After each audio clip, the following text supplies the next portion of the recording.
I do a little bit of surfing.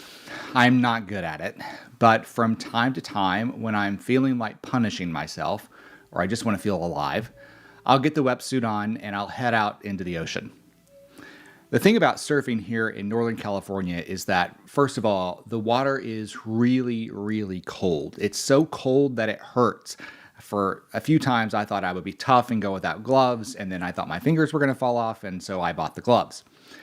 And second, the waves here can be really, really brutal. These are not the big rolling waves of Hawaii. There are times that I go out there and after about 30 minutes, I feel like Mike Tyson got a hold of me. Those white waves, they can just absolutely beat the hell out of you. And then some waves are really small and they just roll right past you. Being out there is exhausting. 30 to 45 minutes is all I've got, but it would be more exhausting if I treated every single wave the same. You see, when I see a big mean wave coming along and I know I'm not going to be able to catch it and ride it, I'm usually resisting and I'm bracing myself, and I usually end up drinking about a barrel of ocean water. It's glorious. If I fall off my board, I'm certain at that point that a shark is going to eat me. It's a horror film playing on a loop. But then you find your bearings again and you get back up on your board and you wait for the next one. Maybe the next one is the one that I'll catch. Now imagine if we treated every challenge in our life like it was one of those Mike Tyson waves. Imagine if when small challenges come up, we react and respond in the same way we react and respond to the big challenges. Imagine how quickly that would wear a person out. It doesn't make much sense to treat every challenge the same, does it?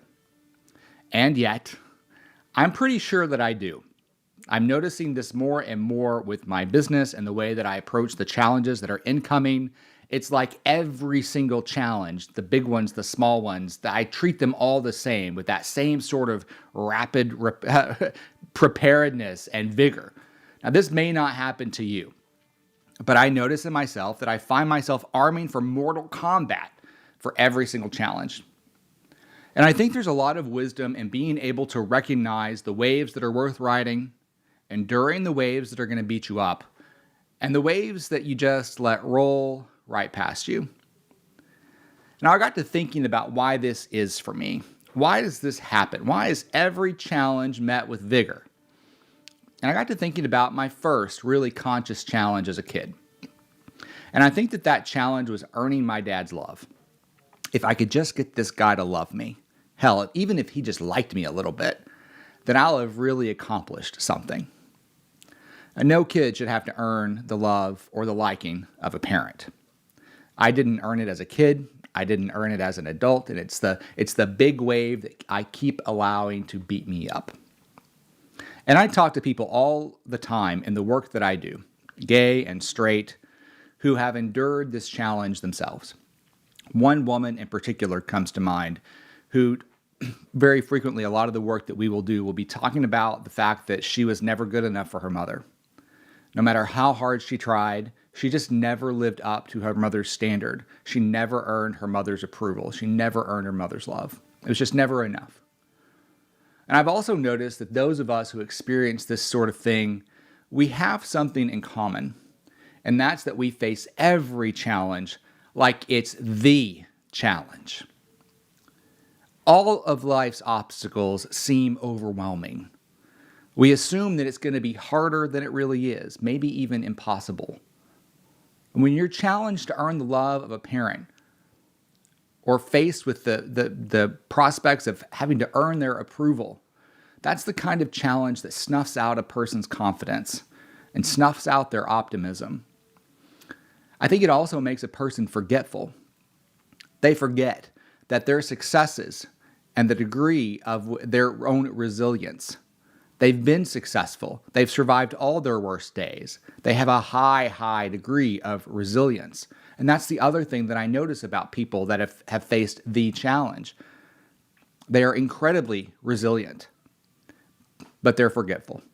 And they forget about all the things they've overcome. They forget about all the challenges that have come along and they have conquered again and again and again. But because they didn't conquer that first challenge, they forget how much they've overcome. They forget that their challenge muscle, the muscles of their resilience, they're beefy. The approach to the challenge like that, it's exhausting. But we find ways to overcome them. And it's exhausting. I feel tired a lot. I'll admit it. I feel tired all the time. And it's something I'm working on all the time. There have been times in my life when I get so tired that I don't know if I can fight the next fight. I don't know if I can overcome the next challenge. It just seems all too much. Even when it's that small, slow wave, it just feels like it's all so much. And there are a couple of things in those moments that help me. Two things. One is self-compassion, and the other is to draw upon my down deep wisdom. Self-compassion is stepping out of the circumstance itself and recognizing your own humanity. It's taking our perspective from being on the journey to observing the journey. And it's in moments like that that I'll go, dude. Yes, I dude myself. Dude, you're a kid from Crawford County, Arkansas, who has defied the odds at every turn, again and again and again. And no one should have had to go through what you went through. No one should ever have to earn a parent's love. I'm so sorry that he didn't love you. And these aren't moments of feeling sorry for myself. And this is the work that I do with my clients who experience this. This is not an exercise in feeling sorry for yourself or wallowing in your misery. It's simply acknowledging reality. It's not trying to convince yourself that, oh, it wasn't that bad. That's a stupid thing to say, by the way. It could have been a lot worse. Another stupid thing to say. It's just an acknowledgement of reality.